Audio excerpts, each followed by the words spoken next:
angesehener Journalist. Bekannt für seine Glaubwürdigkeit und sein soziales Engagement. Du, mein Anwalt wird dem Gericht klar machen, dass du eine bist, die um jeden Preis Karriere machen will. Dass du zu mir gekommen bist in diesem aufreizenden Kleid und war doch klar, was du wolltest. Oliver, wichtig ist doch nur, dass du nicht an meinen Gefühlen zweifelst. Ganz bestimmt nicht. Und ich verspreche dir, ich gebe dir alle Zeit, die du brauchst. Wenn du noch mal raus möchtest, um zu reden. Lieber nicht.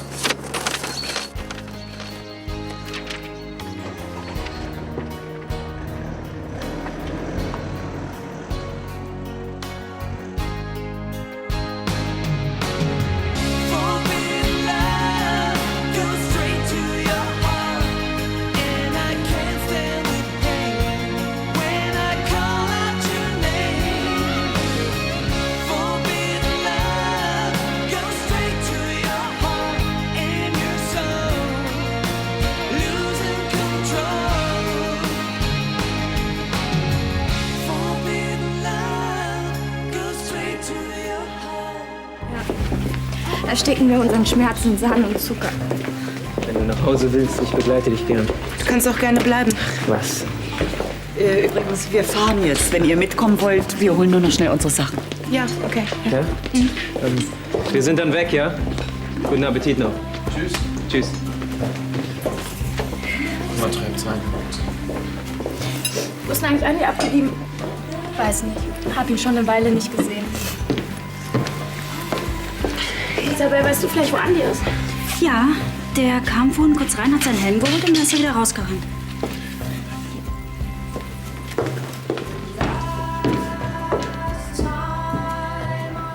Und? Wie war dein Termin bei Dr. Frohnhöfer? Ich hab den Job. Das ist ja wunderbar. Setzt euch, das werden wir feiern. Bringst du uns etwas Champagner? Lukas steigt als Anwalt in Dr. Frohnhöfers Kanzlei ein. So, und jetzt erzähl, wann steigst du ein? Übermorgen. Schon. Ja, solange du auf den Gourmet-Kritiker wartest, hast du ja sowieso nie Zeit für mich. Diese Typen kommen leider immer genau dann, wenn man am wenigsten mit ihnen rechnet. Ja, glücklicherweise haben wir einen Tipp bekommen. Ah, der Champagner. Auf deine Zukunft. Voller Glück und Liebe. Die Liebe hat er ja schon.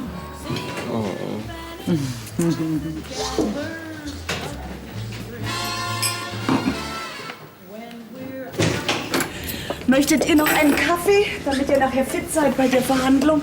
Für mich nicht. Ja, entschuldigt mich. Mann, hätte ich bloß nie mit diesem blöden Prozess angefangen. Jetzt mach dich nicht verrückt.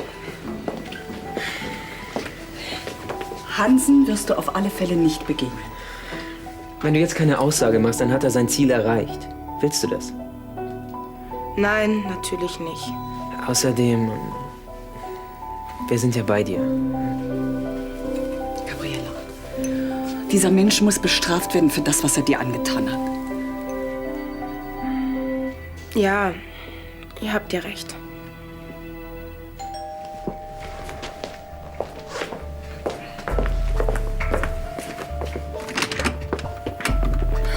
Hier steckst du. Mann, ich hab dich überall gesucht. Wieso bist du denn einfach abgehauen? Seit wann muss ich dich um Erlaubnis fragen, wenn ich nach Hause fahre? Naja, du hättest wenigstens mal Tschüss sagen können. Vielleicht hatte ich ja keine Lust. Andi, was ist denn auf einmal los mit dir? Nichts! Und deswegen verschwindest du einfach. Ich will meine Ruhe haben, klar? Hey, wie redest du mit meiner Schwester? Komm, vergiss es. Mann, Andi, ich hab mir echt nur Sorgen gemacht. Ja, um mich muss man sich überhaupt keine Sorgen machen, klar? Andi, drehst du jetzt völlig durch? Ihr könnt mich alle mal. Du hast doch die Vollmacke!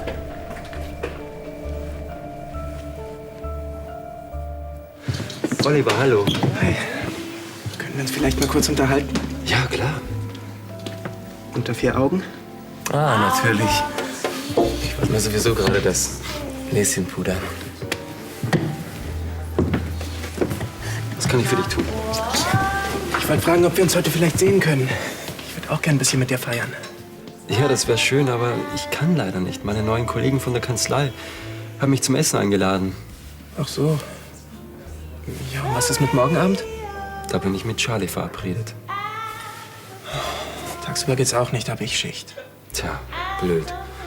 Ich meine, wir können ja auch hier was trinken. Nee, danke, lass mal. Ich muss sowieso wieder kellnern.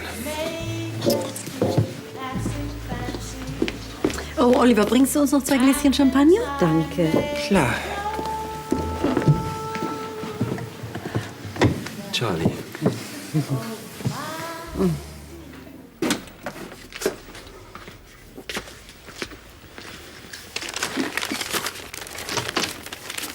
Oh, so kurz vor dem Gerichtstermin räumst du Bücherkisten aus? Ich bin nervös. Ich verstehe. Die bevorstehende Begegnung mit Hansen im Magen. Hoffentlich kann ich mich zurückhalten, wenn ich an diesen Menschen nur denke. Ja, das geht mir genauso.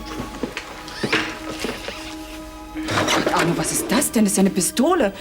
Wo hast du die denn her? Tatsächlich ein Erbstück.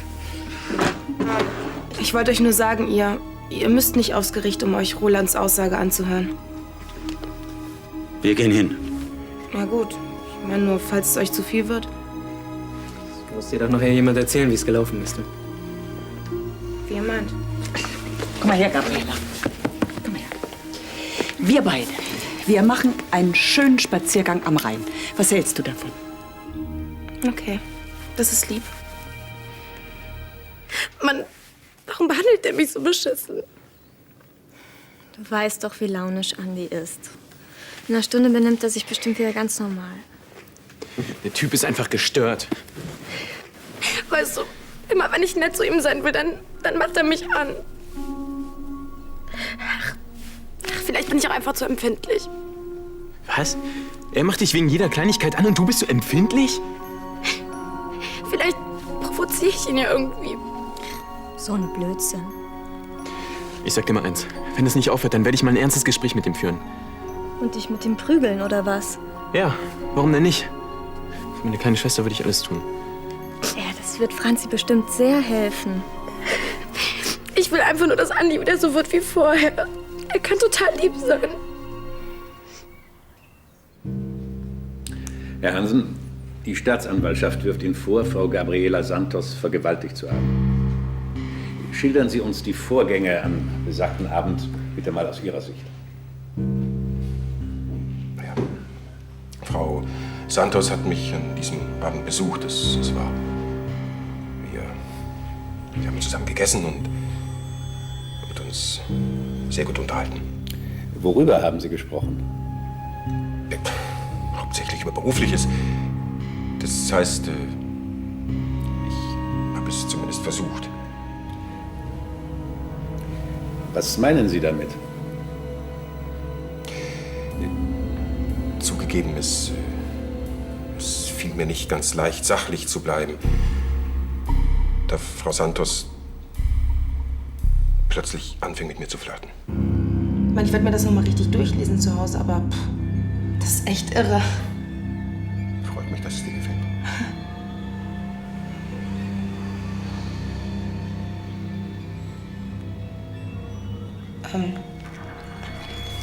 Ich glaube, ich gehe dann besser mal. Wie haben Sie darauf reagiert?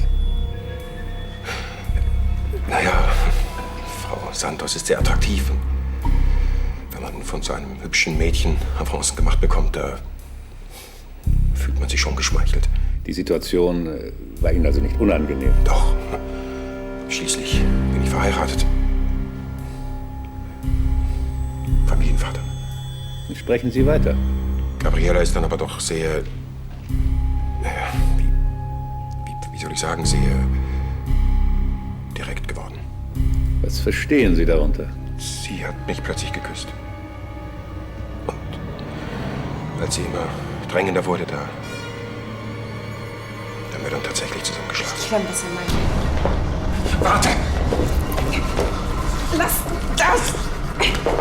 Ich will das nicht! Vor ein paar Wochen klang das aber noch ganz anders. Da haben Sie zu Protokoll gegeben, dass es niemals zum Beischlaf gekommen sei. Können Sie uns diesen Widerspruch erklären? Naja, als der Vergewaltigungsvorwurf erhoben wurde, da habe ich zunächst abgestritten, dass wir intim geworden sind, aus Angst. Er lügt! Ruhe, bitte. Lass den uns. Naja, dann kam eben diese Anzeige.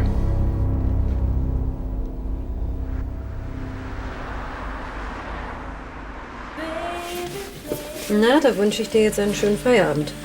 Danke. Charlie, ich hätte da noch eine Bitte. Nur raus damit. Ich weiß, dass es im Moment schlecht ist, aber kann ich morgen vielleicht frei haben? Ach, was mache ich, wenn dieser Gourmet-Kritiker hier auftaucht? Mit dem wirst du schon alleine fertig. Eben nicht. Angelo hat seinen freien. Es wäre aber wirklich wichtig. Was gibt es denn so furchtbar Dringendes? Ich habe einen Termin mit meinem Berufsberater. Schon wieder? Der lässt sich ja laufend antanzen. Ja. Steckt nicht vielleicht etwas anderes dahinter? Charlie, das hätte ich dir erzählt. Also was ist jetzt? Ich will deiner Zukunft natürlich nicht im Wege stehen. Gut, danke. Viel Glück.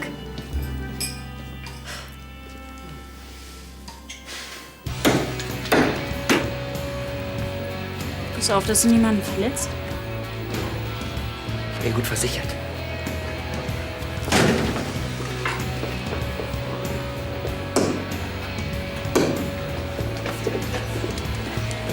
Na, geht's dir gut? Falls du gekommen bist, um eine Predigt zu halten, kannst du gleich wieder abhauen. Dir ist hoffentlich klar, dass du dich wie das letzte Arschloch benimmst. Sag mal, was willst du eigentlich von mir? Wenn du Lara nicht vergessen kannst, dann ist das deine Sache, ja? Aber bitte sei so ehrlich und mach mit Franzi Schluss. Hat Lara also getratscht? Nein, sie hat sich mir anvertraut. Hey, dann weiß ja morgen die ganze Stadt. Darum geht's hier nicht. Du kannst Franzi nicht so behandeln. Wieso, wie behandle ich sie denn?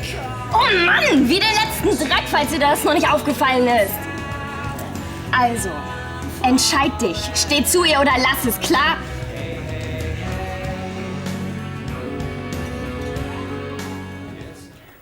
Ja, habt ihr was anderes erwartet? Es ist absurd. Irgendwie hatte ich gehofft, er könnte zu dem stehen, was er getan hat. Meinst du, der Richter hat ihm geglaubt? Also, wenn er 2 und 2 zusammenzählen kann, kein Wort. Es war offensichtlich, dass Hansen lügt. Es gibt auch noch das psychologische Gutachten. Und das unterstützt deine Glaubwürdigkeit. Ja, Hansen wird mit seinen Lügen nicht durchkommen. Ja, das ist die richtige Einstellung. Ich habe den Prozess gewollt und dann ziehe ich ihn auch durch. Was war denn mit Alexa los? Ist ja richtig laut geworden. Die tickt manchmal nicht ganz richtig. Machst du mir ein Alt? Danke. Okay. Der tickt nicht richtig. Unser Hauskobold. Alexa. Überall mischt die sich ein. Da habe ich einmal keinen Bock, Franzi zu sehen. Ja, aber sie stört, wenn du an Lara denkst. Wirst du von Alexa bezahlt? Nee. Ich kann mir vorstellen, dass sie deswegen sauer ist, weil du nicht ehrlich zu Franzi bist. Nicht ehrlich zu Franzi. Andi, du stehst auf Lara, dann wäre es nur fair, mit Franziska Schluss zu machen. Jetzt sag ich dir mal was. Erstens hat mich Lara abblitzen lassen, ja? Und zweitens ist sie längst in Griechenland. Ich habe also überhaupt keinen Grund, Franzi in die Wüste zu schicken. Aha. Ja, außerdem ist sie total süß und ich mag Franzi wirklich gern. Das ist ja alles in Ordnung. Ja, und jetzt lass mich endlich in Ruhe mit diesem Scheiß.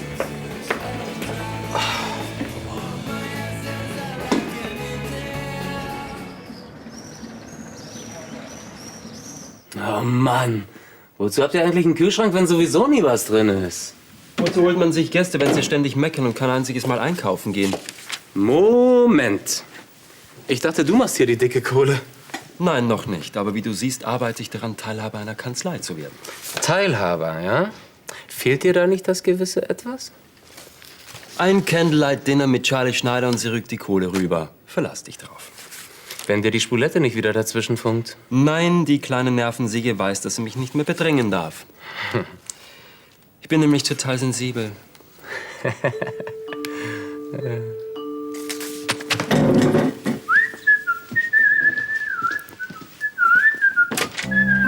Guten Morgen. Oh oh, Rotkäppchen und der böse Wolf.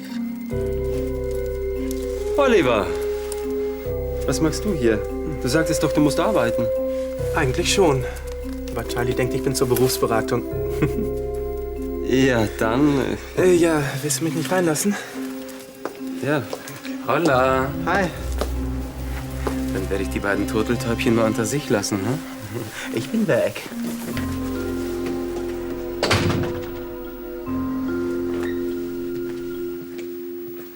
Dann hat er sich angezogen und gefragt, ob ich noch was trinken möchte.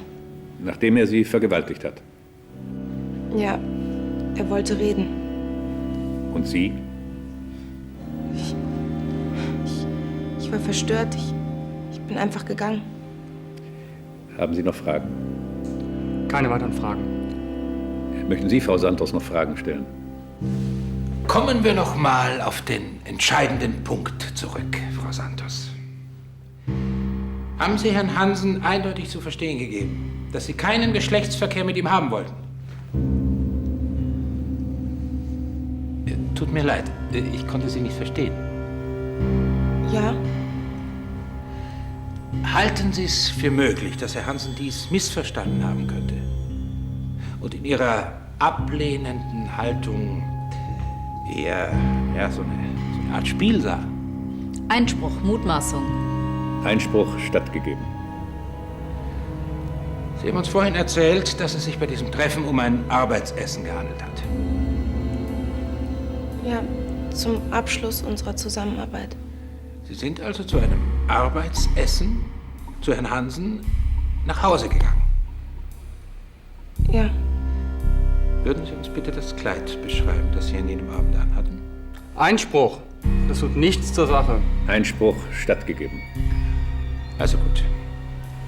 Sie sind mitten im Winter in einem Kleid mit einer Jazz-CD und einer Flasche Wein zu einem Arbeitsessen in eine Privatwohnung gegangen. Das Ganze macht mir den Eindruck, als hätten Sie es von vornherein darauf angelegt, Herrn Hansen zu verführen. Einspruch, reine Mutmaßung.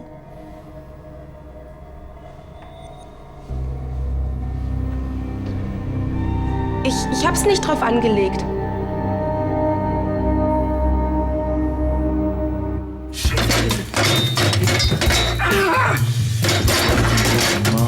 Another high drama. The same sleeping evil. Let's just say mañana. You're looking for these people. Why not go meet your keeper? Bang bang, you're dead.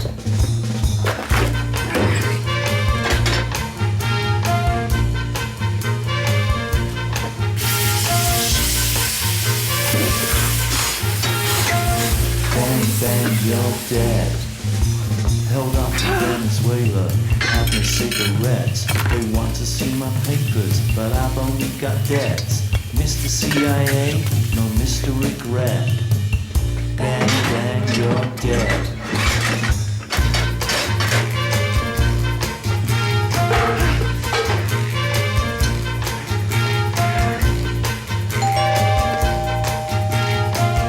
Bang, bang, you're dead. Morgen.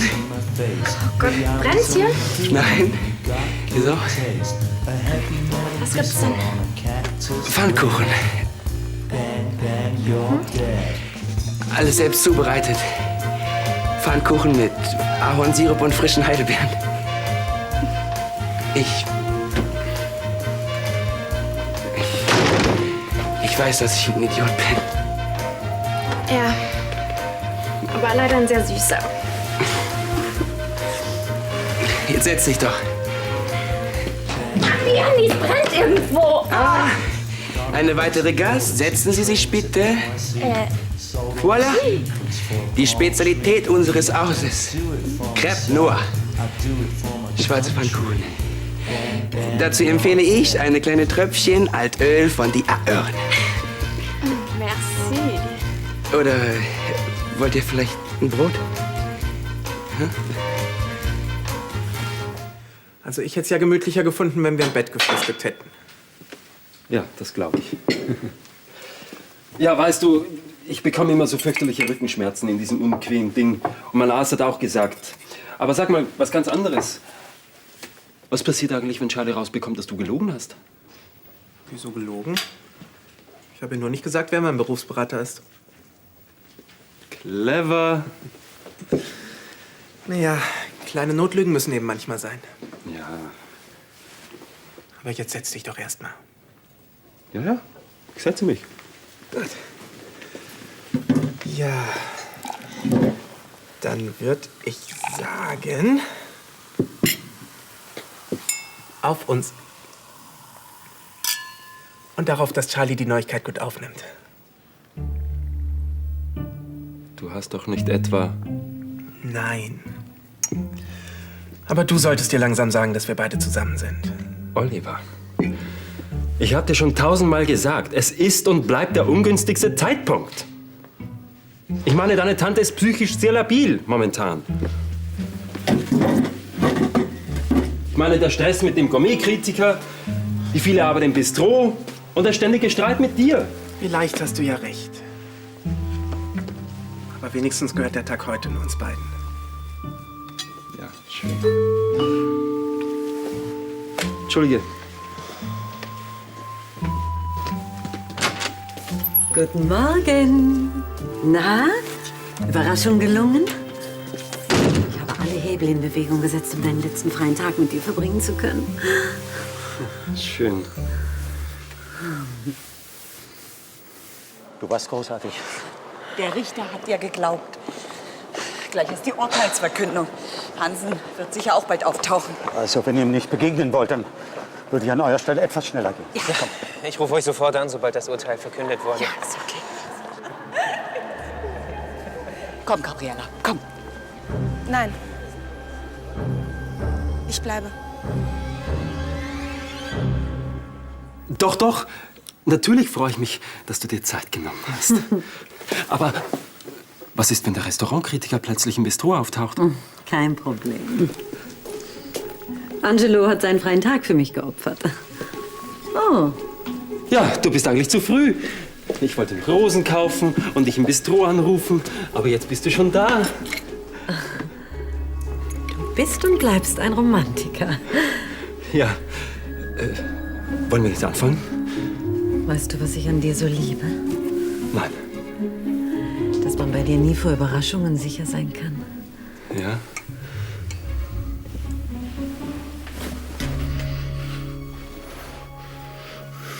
Was meinst du, wie lange brummen sie ihm auf? Hm?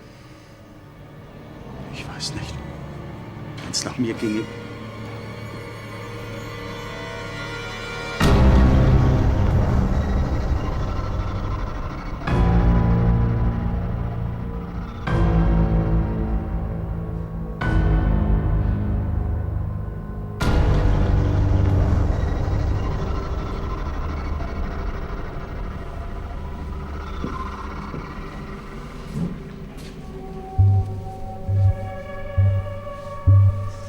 Wir kommen zur Urteilsverkündung.